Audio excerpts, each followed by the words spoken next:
చాలామంది ఇది కంప్లైంట్ కాదు కానీ చాలామంది అవుట్డోర్ యూనిట్ బిల్లు పెంచేస్తున్నారు. పెంచడానికి గల కారణాలు ఏమిటో వాళ్ళకే తెలుసు, వాళ్ళకే వదిలేస్తున్నాను. నాకైతే తెలియదు ఆ విషయంలో. కానీ ఇతను యూనిట్ బిల్లు 2 లైట్లు అటు ఇటు ఉండేది, ఇంకో లైట్ ఇలా ఉండేది, అంతే 4-5 లైట్లు కనిపించేది. కానీ మరి తెర మీద చూస్తే బ్రహ్మాండంగా ఉంది, అత్యద్భుతంగా ఉంది. అంటే అతను చూసి అందరూ నేర్చుకొని అన్నాను, ఎవరి క్రాఫ్ట్ ఎవరి చెక్కుడు వాళ్ళది. కానీ ఇతను మాత్రం నాకు బాగా నచ్చాడు. అండ్ ఇతని మన అనిల్ కూడా వాళ్ళిద్దరికి మంచి సింక్రనైజేషన్ అయ్యింది. అండ్ ఈ సినిమా నేను చెప్పాను మొన్న సభలో, ప్రీ రిలీజ్ సభలో, ఇది ఫస్ట్ ఈ సినిమా సూపర్ హిట్ అయిపోయింది రిలీజ్కి ముందే. ఎందుకంటే బడ్జెట్ వైజ్గా కానీ డేట్ వైజ్గా కానీ with in the budget with in the limited టైంలో కానీ ఈ సినిమా ఫస్ట్ టైం ఇలా అయ్యింది. ఇది మీరు చూసి నేర్చుకొని నేను ఎవరికి సలహాలు ఇవ్వట్లేదు, అలా కాదు, మా ఎక్స్పీరియన్స్ మీకు చెప్తున్నాను అంతే. అండ్ అయ్యింది, అక్కడే సక్సెస్ అయింది, అక్కడే ప్రొడ్యూసర్స్ ప్రాఫిట్ వచ్చేసింది, లాభాలు వచ్చేసినాయి అక్కడ. ఆ తర్వాత యావరేజ్గా అయినా సరే అవే లాభాలు ఉండేవో. ఇంత సూపర్ హిట్ అయింది కాబట్టి ఎక్స్ట్రా బాల్స్ కొంత రావచ్చు. అది ఎంతో నాకు చెప్పకండి, మళ్ళీ నా రేట్ పెంచేస్తాను. ఇంతలో అడిగితే చెప్పలేదండి ఎంత వచ్చిన లాభాలు. చెప్తే నేను అడుగుతానే భయం ఏదో ఉందో వాళ్ళకి, సాహు కానీ సుష్మిత కానీ. సో నాకు ఇంతకు ఏం తెలీదు, ఆ లెక్కలైపులో నేను వెళ్ళన్నది నాకు. అండ్ ఇంకా నా తోటి నటినట్లుగా వస్తే కనుక ఇక్కడే ఉన్నారు హర్ష కానీ, వెళ్ళిపోయి ఉంటాడే, ఉన్నా బాబు థ్యాంక్స్. హర్ష పాపం, హర్ష ఈ సినిమాలో తన ఎంతో ఉత్సాహంతో ఉన్నాడు. అండ్ నాకు నా ఫ్యాన్ అంటాడు, నిజమనే తెలియదు, అందరి దగ్గర అదే మాట అంటాడేమో. కానీ నా సాంగ్స్ అవి అలవోకగా పాడుతూ గుర్తుంచుకుని పాడుతుండే, ఎవరి పాట అంటే ఎవరి పాట అంటారంటే మీదే సార్, నా పాట ఓకే నాకు గుర్తు రావట్లేదా, ఎప్పుడో ఇది పల్లెటూరు మొనగాడు గోండా ఆ పాటలు పాడితే ఎట్లాగయ్యా అంటే, లేదు సార్ మేము అట్లా అంటే అంత ఇదిగా అతను ఈ సినిమాలో ఆ సాంగ్స్ అవి నాతో మాట మంచి ఎంటర్టైన్గా ఉంటూ ఈ సినిమా చేస్తున్నందుకు చాలా చాలా ఆస్వాదించాడు, బ్రహ్మాండంగా ఎంటర్టైన్ చేశాడు మమ్మల్ని. అయితే మధ్యలో కాల్ ఇరిగింది, అది ఎవరి శాపం నేను చెప్పలేను. కానీ ఆ టైంలో కూడా అతను ఎంతో డిసప్పాయింట్ అయితే, నువ్వు ఉంటున్నావు సినిమాలో అంటూ చక్కగా తెలియకుండా సినిమాలో దాన్ని డిజైన్ చేసి అతని చేత చేయించాడు. అది చాలా happy. And Harsha you do a fantastic job, బాగా నిండుదనం వచ్చింది. And very good, I appreciate. And ఫర్దర్గా మళ్ళీ ఎక్కడ అవకాశం వస్తే నాకు ఇవ్వు, ఛాన్స్ కలిసి చేద్దాం, నువ్వు ఇవ్వాలి. అండ్ అట్లాగే ఎస్ కాదు ఇలా చెయ్యాలి అనగానే అక్కడ బ్లాక్ డ్రెస్ వేసుకుని ఒక వ్యక్తి ఉన్నాడు, ప్రకాష్. అందరి గురించి మాట్లాడుతున్నా, నా గురించి మాట్లాడాను. ప్రకాష్, నువ్వు నా మనసులో ఉన్నావయ్యా. బాగానే బ్యాలెన్స్ చేశాను.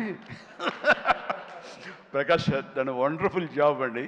అండ్ చాలామంది ఆ క్లైమాక్స్ సెట్ ఉంది కదా, టోటల్ హీరోయిన్ సెట్, ఆ సెట్ని చూసి చాలామంది వాట్ ఎక్స్పీరియన్స్, వండర్ఫుల్ డిజైనింగ్ అంటే ఆ ఫోటోలు తీసుకుని ఆ ప్లానింగ్ తీసుకుని చాలామంది ఇల్లు కట్టుకుందాం అనుకునే వాళ్ళు తీసుకెళ్ళడం నేను చూశాను.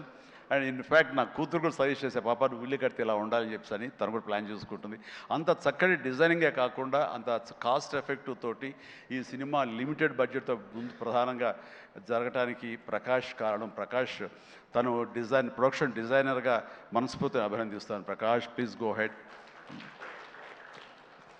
అండ్ ఇక ఆర్టిస్టులుగా ఆయన ఉన్నారు, ఎవరో శ్రీనివాస్ గారు, మీరే కదండి కలెక్టర్ గారు, కూర్చోండి. Thank you. కలెక్టర్ ఆనంద్, చిట్టి, అలాగే మన హర్ష, మన అభినవ్ ఎక్కడ ఫెంటాస్టిక్ అభినవ్ వెళ్ళిపోయాడా, టైం అయింది అనుకుంటా.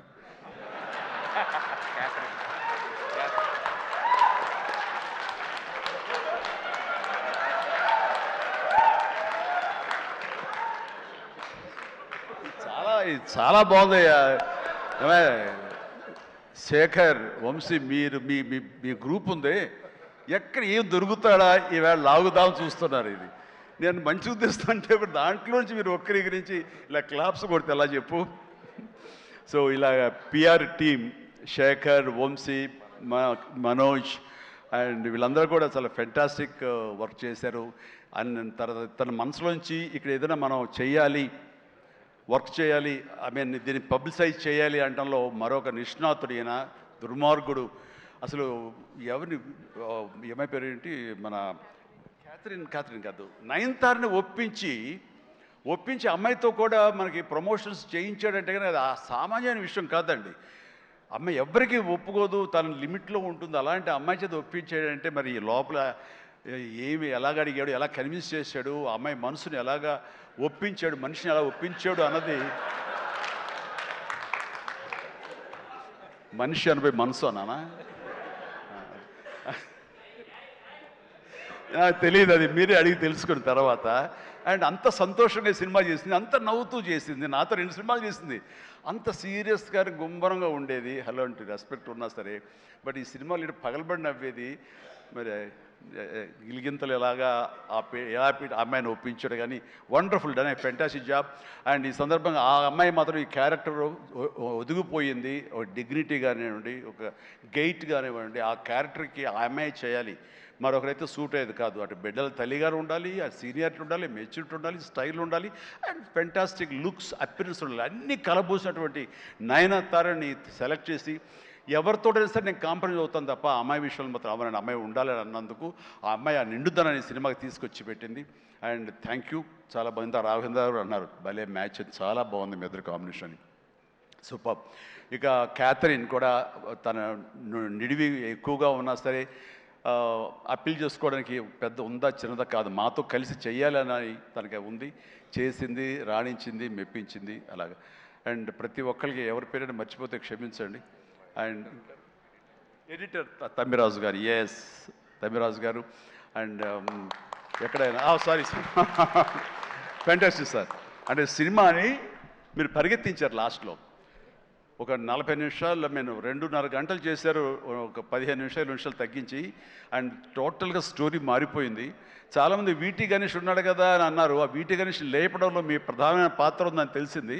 దానివల్ల స్పీడ్ పెరిగిపోయి కథ మీదే ఫోకస్ అయ్యేలా చేశారు.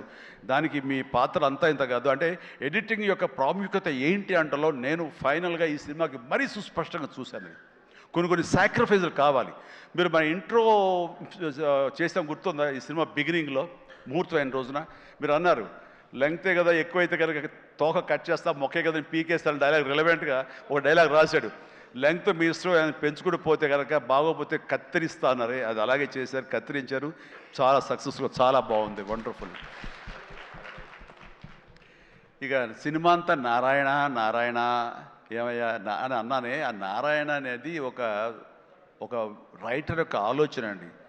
తను రేపు పొద్దున ఈ సినిమాలో తన పేరే జపిస్తూ ఉండాలి అంటూ నారద మహాముని నారాయణ నారాయణ అంటూ మూలోకాలు తిరిగినట్లుగా ఆ నారాయణ అనే రైటర్ తన పేరే పెట్టించాడు ఇందులో. నేను ఎన్నిసార్లు నారాయణ నారాయణ అన్నారు. ఆ నారాయణ అంటాం బాగుందని చాలా రిథమిక్గా తమాషాగా వేరియేషన్స్తో అన్నారని చెప్పేసి ఎక్కడో ఎవరో దాన్ని రిపోర్ట్ చేశారు. And credit goes to Narayana and Sai. మిగతా వాళ్ళ పేర్లు నాకు గుర్తు రావట్లేదు. వాళ్ళందరికీ కూడా నా హృదయపూర్వక అభినందనలు, ధన్యవాదాలు. అండ్ ఇదే మనం కొనసాగించాలి, ఇదే సక్సెస్. అమ్మా ఫైట్ మాస్టర్, ఎస్ సారీ అండి, వెంకట్ చాలా బాగా చేశారు Venkat. And thank you so much and well done. అలాగే అతను ఫస్ట్ సాంగ్ ఫైట్ చేశాడు మనకి సభానంద నభాకాంత్ అతను కూడా చేసాడు. వేళ రాలేదు, ఎందుకు తెలియదు. And thank you so much. And ఇప్పటికి తొందరగా ఫినిష్ అయ్యే చిరంజీవి అంటూ మా గౌడ, మా కెంపే గౌడ అంటున్నట్టు తెలుస్తుంది. And thank you so much ఏంటి ఇవాళ నిజంగా చాలా ఆనందంగా ఉంది. ఈ ఆనందం వెనకాల ఆర్ద్రత ఉంది. ఇక్కడ ఒక ఎమోషనల్గా ఒక డైలాగ్ మొన్న చాలా చూస్తుంటాను మీడియాలో, నా ఫ్రెండ్స్ పంపిస్తుంటారు. అందులో ఒక లేడీ అంది, ఇలాగ నిలబడితే చాలా ఆనెస్ట్గా కనిపించింది ఆవిడ. ఏంటయ్యా ఇంకా ఎంతకాలం కష్టపడతావయ్యా, ఇలా కష్టపడాలా? ఎప్పుడెప్పుడో నేను సినిమాలు చూశాను, అప్పటి నుంచి ఇప్పటిదాకా నువ్వు కష్టపడుతూనే ఉన్నావు, మమ్మల్ని ఆనందింపజేస్తూనే ఉన్నావు. ఇప్పుడు నీకు ఓపుగుండి ఎంత చేస్తున్నావో, ఎంత శక్తిని చేస్తావో భగవంతుడికి ఆ శక్తిని ఇవ్వాలి. కానీ మమ్మల్ని ఆనందపరచడానికి నువ్వు ఎంతగా శ్రమ తీసుకుంటున్నావు అని చూస్తుంటే మాత్రం ఇంకా ఇవ్వాలా అని నువ్వు డబ్బుల కోసం నేను అనుకోను, మమ్మకు ఆనందం ఇవ్వడం కోసమే నువ్వు ఇది చేస్తావనేది సుస్పష్టంగా తెలుస్తుంది.